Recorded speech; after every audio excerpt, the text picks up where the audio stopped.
Hey guys, एक बार फिर से आप सभी का मिस्टर व्यास के अंदर स्वागत है। आज हम बात करेंगे ब्लॉगिंग और क्रिप्टो करेंसी। क्रिप्टो करेंसी क्या है, अगर आप उसके अंदर इन्वेस्टमेंट करने की सोच रहे हैं तो आपको क्या करना चाहिए या नहीं करना चाहिए, और तीसरी मोस्ट इंपॉर्टेंट पार्ट, मेरे वो मोस्ट पॉपुलर कॉइन्स जिस पे अगर आप चाहे तो फर्दर स्टडी कर सकते हैं। ये कोई इन्वेस्टमेंट एडवाइस नहीं है, लेकिन मेरी ब्लॉगिंग की जर्नी की शुरुआत क्रिप्टो करेंसी से हुई थी, तो शायद मैं आपको यहां पर कुछ वो व्यूज दे सकता हूं जिसकी बेसिस पे मैंने इसके बहुत सारे प्रोजेक्ट को एनालिसिस किया हुआ है।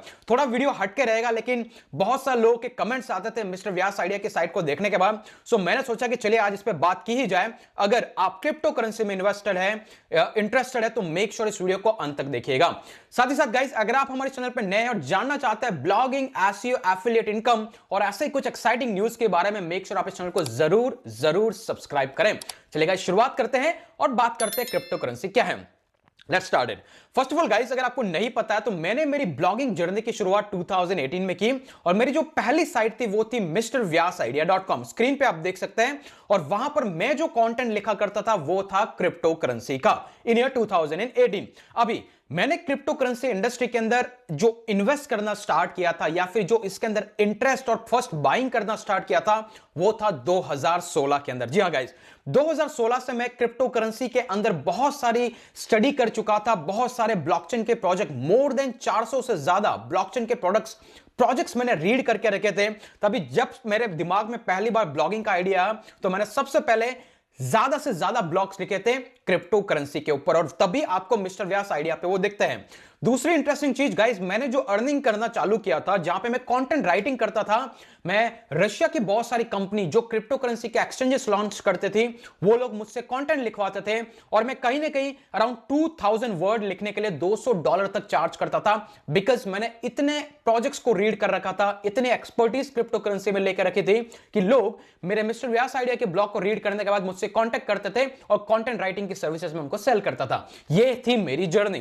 तो होपफुली आपको थोड़ा बहुत कॉन्फिडेंस आ गया होगा कि मुझे कुछ पता है क्रिप्टो करेंसी के बारे में, जो आप जैसे बिगिनर जो मार्केट की हाइप की वजह से उसके अंदर एंटर करते हैं और उसके अंदर पैसा लॉस कर देते हैं, तो वो मैं यहां पे बात करूंगा। चलिए सबसे पहले बात करते हैं एग्जैक्टली क्रिप्टो करेंसी है क्या और करेंसी है क्या। इसके बाद हम एक बाय वन बात करेंगे। बहुत ही जेन्युइन और क्लासिफाइड इंफॉर्मेशन मैं दूंगा अगर आप रियली में इस फील्ड के अंदर आना चाहते हैं। ठीक है, चलिए सबसे पहले बात करते हैं दो करेंसीज के बारे में। एक है फियाट करेंसी और दूसरी है क्रिप्टो करेंसी।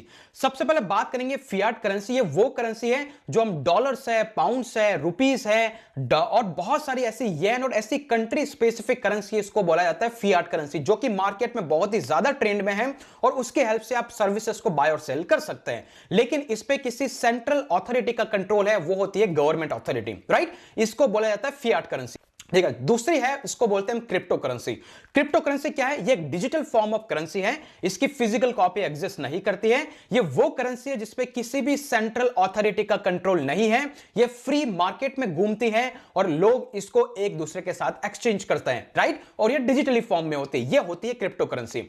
अभी मैं अगर स्टैंडर्ड इकोनॉमी के रूल लेके आऊं तो कौन सी करेंसी बेस्ट है, उसमें थोड़ा सा हम कंपैरिजन करेंगे। ओके, अगर मैं 3 फैक्टर की बात करूं जो सबसे ज्यादा इंपॉर्टेंट होते हैं, नंबर 1 वो होता है ट्रांजैक्शंस। क्या इस करेंसी की हेल्प से आप कोई चीज को बाय और सेल कर सकते हैं?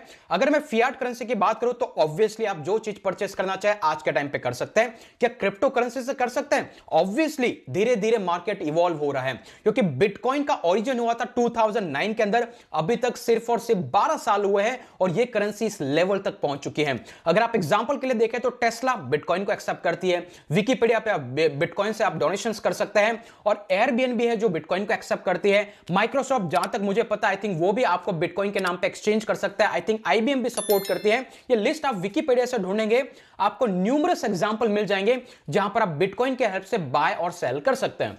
मतलब ट्रांजैक्शन के बेसिस पे देखा जाए दोनों करेंसी एक तरीके से एलिजिबल है इकोनॉमिक फंडे पे।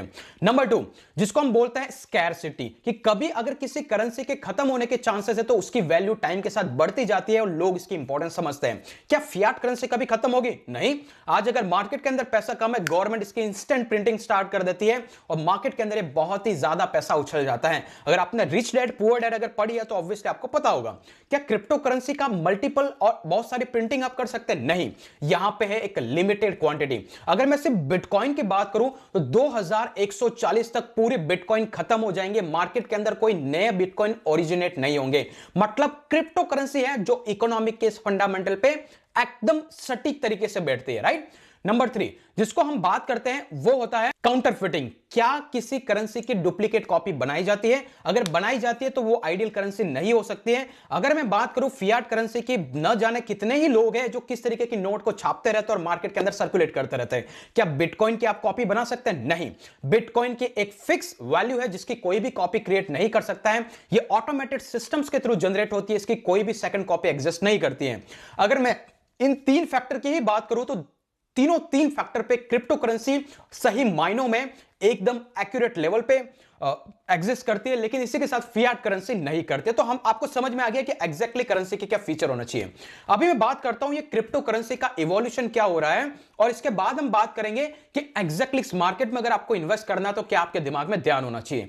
सबसे इंपॉर्टेंट चीज, क्रिप्टो करेंसी के गाइस अभी तक 3 जनरेशन हो चुकी है। जब मैंने 2016 के अंदर क्रिप्टो करेंसी में इन्वेस्टमेंट करना स्टार्ट किया था तब एक बिटकॉइन, मैंने 2 बिटकॉइन परचेस किए थे, तब एक बिटकॉइन की प्राइस थी 30,000 रुपए, जो कि आज पहुंच चुके करीबन $50,000। तो मैं 2016 से इसमें ट्रेडिंग करता आ रहा हूं। इसके अंदर मैंने बहुत सारे प्रोजेक्ट रीड किया है, तो मैं आपको यहां पे एक छोटी सी गाइडेंस जरूर दे सकता हूं। इसको फाइनेंशियल एडवाइस ना समझे, इट्स जस्ट अ सजेशन और आपका प्रॉपर डायरेक्शन है। ओके, तो अगर मैं बात करूं सबसे पहले क्रिप्टो करेंसी का इवोल्यूशन हुआ 2009 के अंदर, जहां पर पहला कॉइन इंट्रोड्यूस किया गया बिटकॉइन, जिसके बीच में कोई भी थर्ड पार्टी नहीं हुआ करते थे, इसलिए उसका ट्रांजैक्शन इजीली हो जाता था, राइट। और इसकी वजह से किसी भी सेंट्रल अथॉरिटी का इस पे कंट्रोल नहीं है और इसको करेंसी के रूप में लोग एक्सेप्ट करने लगे। और जब भी अगर एक ऐसा मार्केट स्टेबल हो जाता है जहां पे लोग एक दूसरे के साथ एक्सचेंज करने के लिए रेडी हो जाता है, तो वो आपके लिए करेंसी बन जाता है। तो ये था बिटकॉइन। लेकिन बिटकॉइन के अंदर आज के डेट के अंदर 1 मिनट में मुश्किल से 6 से 7 ट्रांजैक्शन क्लियर होता है,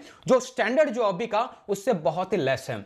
और इसको सिर्फ आप करेंसी की फॉर्म में यूज कर सकते थे और किसी फॉर्म में नहीं, इसलिए इसको बोला जाता है first generation of crypto currency. इसके बाद गाइस मार्केट में आती है second generation of crypto currency, जो कि नाम दिया गया इथेरियम। अगर आपने सुना होगा तो Ethereum second generation of crypto currency है। इसमें क्या, इसके यूज केसेस बढ़ते गए। यूज केसेस कैसे? पहले सिर्फ ब्लॉकचेन टेक्नोलॉजी पे बेस्ड बिटकॉइन को करेंसी के फॉर्म में यूज किया जाता था, लेकिन अभी इथेरियम पे आप डैप्स बना सकते हो, डिसेंट्रलाइज्ड एप्लीकेशन बना सकते हो। एग्जांपल के लिए कैसे, हमने देखा है कि वोटिंग सिस्टम के नाम पे लोग बहुत सारी गालियां देते रहते हैं कि भाई हमारा जो इलेक्शन कमीशन है वो ये कर रहा है, यहां पे बहुत सारे नकली वोट्स को काउंट किया जा रहा है। अगर वहां पे ब्लॉकचेन टेक्नोलॉजी को यूज किया जाता है जो कि इन्हीं इथेरियम पे बेस्ड है, अभी क्या होगा, एक बार आपने वहां पे वोट डाल दिया, किसी की भी ताकत नहीं है वो उस चीज को चेंज कर सके। एक बार जो प्रिंट हो गया परमानेंटली प्रिंटिंग है। तो हो सकता है कि फ्यूचर में वोटिंग के केस के अंदर जो भी इश्यूज आते हैं वो नहीं आएंगे। तो ऐसे ही बहुत सारे यूज केसेस हैं वो आप ब्लॉकचेन के ऊपर डेवलप कर सकते हो। ये था generation 2 with the help of Ethereum. लेकिन यहां पर एक इशू था, वो ये था कि जब मैंने 2016 के अंदर देखा था, मार्केट के अंदर करीब 300 से ज्यादा प्रोजेक्ट थे, 300 से 400 के बीच में रेंज थी, लेकिन आज की डेट में 11,000 क्रिप्टो करेंसीज हैं और बहुत सारे ब्लॉकचेन के नेटवर्क डेवलप हो गए। अभी क्या होता है, अगर आप इथेरियम नेटवर्क पे कुछ बना रहे हैं तो वो पूरा का पूरा इथेरियम ही कंट्रोल करेगा, इथेरियम के नेटवर्क को ही आपको यूज करना पड़ेगा। लेकिन अगर आप दूसरा कोई नेटवर्क बिल्ड करते हैं, मान लो उस पर कोई ट्रांजेक्शन आप करते हैं, तो वहां पर जो ट्रांजेक्शन होता है वो इथेरियम के साथ कम्युनिकेट नहीं कर पाता है। इसलिए अभी ब्लॉकचेन 3.0, क्रिप्टो करेंसी 3.0 मार्केट के अंदर इंट्रोड्यूस हुआ है, जो क्या करता है, क्रॉस कम्युनिकेशन में भी हेल्प करता है। और उसके अंदर जो सबसे मोस्ट पॉपुलर क्रिप्टो करेंसी है जिसका नाम है कार्डानो, ADA। ओके, और ये वो करेंसी है जो मार्केट में मोस्ट पॉपुलर, और ये क्या काम करती है, इन ब्लॉकचेन में क्रॉस कनेक्शंस जो होते हैं, एक ब्लॉक दूसरे ब्लॉक से कैसे कांटेक्ट करेगा, एक चेन दूसरे चेन से कैसे कांटेक्ट करेगी, ताकि मोर यूज केसेस डेवलप होंगे। तो गाइस ये है 3 जनरेशन ऑफ क्रिप्टो करेंसी। अभी मैं बात करता हूं, अगर आप क्रिप्टो करेंसी में इन्वेस्ट कर रहे हैं तो हमेशा लॉन्ग टर्म लेके चलिए। मैंने मार्केट में बहुत सारे उतार चढ़ाव देखे।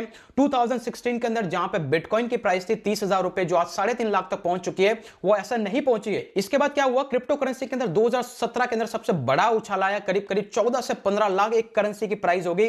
तब आप में से बहुत सारे लोग क्रिप्टो करेंसी से अवेयर हुए। फिर जैसे ही जो बिगिनर्स होते हैं, जिनको इसके मार्केट के बारे में कुछ नहीं पता है, वो उसी हाइप वाले मार्केट में कूद जाते हैं और इंस्टेंटली क्रैश होता है। वो बिटकॉइन 2018 के मिड के अंदर करीब करीब $3,000, अगर मैं बात करूं 14-15 लाख से उसकी प्राइस आ जाती है 2 लाख। वो उसी मार्केट में लॉन्ग टाइम तक बना रहता है। फिर 2020 के अंदर जब इलॉन मस्क बात करता है डॉजी कॉइन के बारे में, मार्केट में फिर से जंप आता है और क्रिप्टो करेंसी $50,000 के मार्क तक पहुंच जाती है, जहां पर आज वो हैंग कर रही है। तो मेरा आपको एक सिंपल सा एडवाइस है, अगर आप क्रिप्टो करेंसी में इन्वेस्ट कर रहे हैं, do it as an SIP, systematic investment plan की तरह इन्वेस्ट करें। ऐसा नहीं है कि आज आपने इन्वेस्ट किया, कल आप उसको बाय सेल करके निकाल लोगे, नहीं। Go with a long term strategy. आज आप $100 इन्वेस्ट कर रहे हैं, 5 साल आगे का देखिए, आपको $100 के पॉजिटिव चांसेस होने के ज्यादा है as compare to other market. अभी मैं आपको यहां पे फाइनेंशियल एडवाइस नहीं दे रहा हूं, लेकिन अगर आप रियली में इन्वेस्टर हैं, अगर मार्केट के एवरेज सिचुएशन के अंदर इन्वेस्ट करना चाहते हैं, तो अगर आप ऑलरेडी स्टॉक्स में, शेयर मार्केट में, एसआईपी में कर रहे हैं, अगर आपको एक और पोर्टफोलियो बिल्ड करना है, तो मेरी तरफ से मुझे लगता है कि क्रिप्टो करेंसी है, it is going to be the future as a part of a digital currency. Right, ज्यादा जानने के लिए आप mrvyasidea.com पे जा सकते हैं, वहां पे मैं व्यूज शेयर करता रहता हूं। लेकिन गाइस अभी बात आती है जो सबसे इंपॉर्टेंट है, मेरे वो 2 फेवरेट कॉइन्स जिस पे सबसे ज्यादा मैं इन्वेस्ट करता हूं या फिर जिस पे मुझे ज्यादा ट्रस्ट है। It is not a financial advice, it is just my view about a certain currency. तो गाइस आप बिटकॉइन में जंप ना करें, okay, because it is already too expensive. आप इथेरियम में भी जंप ना करें because already it is too expensive. आज के डेट के अंदर करीबन 2 लाख के आसपास चल रहा है, और मैं जब इन्वेस्ट कर रहा था तब ये करीबन $9 के आसपास हैंग कर रहा था जब मैंने शुरुआत की थी। राइट, आज ये $3000 के आसपास। तो मुझे पता है कौन से प्रोजेक्ट्स के अंदर क्या पोटेंशियल है, किस करेंसी को कैसे रीड करना है, कौन सी करेंसी किस तरीके से ब्लॉकचेन मार्केट के अंदर टिकेगी। मैंने न्यूमरस ट्रांजैक्शंस किए हैं, आज भी करता हूं, बट इट सेलेक्टेड लेवल पे। मैं इतना ज्यादा एक्टिव ट्रेडर नहीं हूं अभी क्रिप्टो के अंदर, मैं जस्ट पैसिव इन्वेस्टमेंट करता हूं जब मुझे सही लगता है। तो यहां पर मेरे 2 स्पेशल सजेशंस है जिस पे आप फर्दर स्टडी कर सकते हैं। Number 1 is Cardano, ADA, Cardano. It is going to be the blockchain 3.0, और इसके पीछे की जो टीम है वो साइंटिस्ट है, उसके पीछे इंजीनियर्स हैं। These are very powerful team को देख करके, ओके। और बहुत ही एनहांसमेंट हो रहा है इस कॉइन को। जब मैंने इन्वेस्ट किया था इसकी प्राइस थी 16 सेंट, कितनी, 16 सेंट। अगर मैं बताऊं तो अगर रुपीस के अंदर काउंट करूं तो करीबन ₹10 के आसपास इतनी उसकी प्राइस थी। आज की डेट में इस कॉइन की प्राइस है करीब करीब ₹210। यू कैन इमेजिन, ये मैं 2018 से 21 की बात कर रहा हूं, और मुझे पता है कि ये कॉइन आगे भी बहुत कुछ करने वाला है। This is what I am predicting, don't take it as an financial advice, okay. और नंबर 2 है गाइस, वो है वी चेन, जिसको VET बोला जाता है। ये लॉजिस्टिक की प्रॉब्लम को सॉल्व करने के लिए है। जो हम नाइकी के शूज आप मार्केट में परचेस करते हो, आपको नहीं पता है कि वो ओरिजिनल है या फेक है।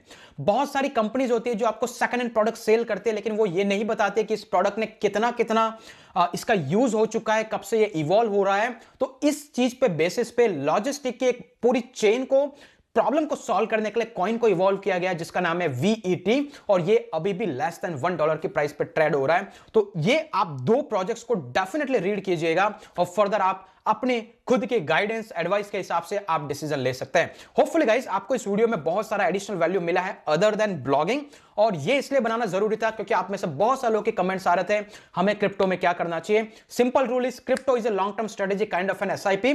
गो with today and predict the result after 5 और 10 year. Hopefully you will get something positive results. देखिए अभी के लिए बहुत सारे हर्डल्स हैं, बहुत सारे गवर्नमेंट्स इसको सप्रेस करना चाहते हैं क्योंकि किसी का भी कंट्रोल नहीं है क्रिप्टो करेंसी पे। लेकिन ऐसे ही शुरुआत होती है किसी नई जनरेशन की।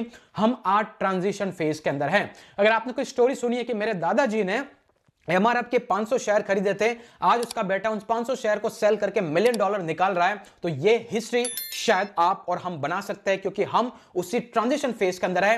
Rest is all up to you. शायद मैंने आपको एक प्रॉपर गाइडेंस दे दिया है, क्या है क्रिप्टो, क्यों क्रिप्टो और कौन सा क्रिप्टो, राइट। अगर ऐसा ही चैनल पे आपको एडिशनल एक्साइटिंग न्यूज चाहिए जो ट्रेंडिंग मार्केट के टॉपिक है, मेक श्योर आप चैनल पे कमेंट जरूर करें, सब्सक्राइब करें, लाइक करें। आज के लिए इतना ही, फिर मिलेंगे अगले वीडियो के अंदर। तब तक के लिए जय हिंद, जय भारत।